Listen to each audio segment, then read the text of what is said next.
Let me say this clearly before anyone tries to spin it. This is not about Trump versus Rob Reiner. This is about something much bigger and much more dangerous.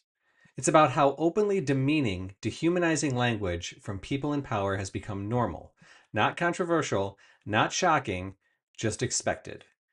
And when the leader of the free world, current or former, speaks like this, it doesn't just insult one person, it lowers the bar for all of us. And that's the part that should bother everyone, no matter who you voted for. Recently, Donald Trump made comments about actor Rob Reiner that weren't political critiques. They weren't even arguments. They weren't even insults with a point. They were pure degradation. Name calling designed to humiliate and not persuade people. And the internet reacted exactly how the system trained it to react. Half the country didn't take issue with it, and half the country raged. And the algorithm, it quietly smiled. Here's the uncomfortable truth.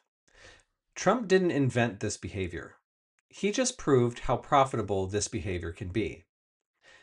Our political culture now rewards cruelty over competence, humiliation over leadership, and viral moments over moral standards.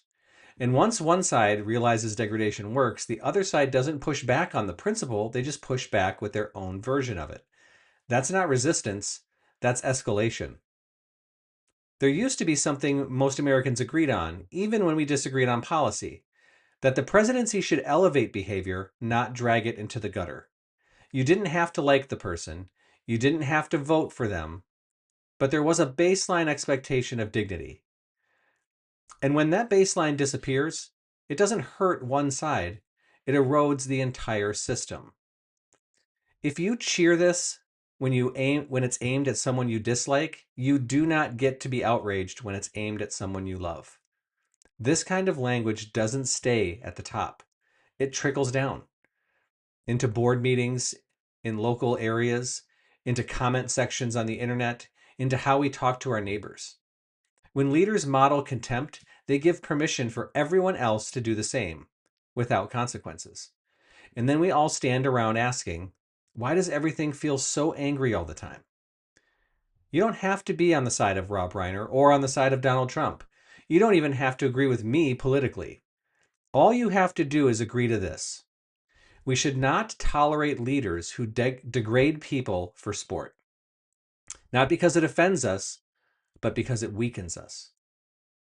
The system wants you to pick a side and cheer the cruelty. Because cruelty, as I've said before, keeps you engaged. Refusing it, that's the real act of rebellion now. That's how you push back. Not by clapping louder, but by raising the standard and refusing to lower it for anyone. That's not being left. That's not being right. That's what leadership used to mean.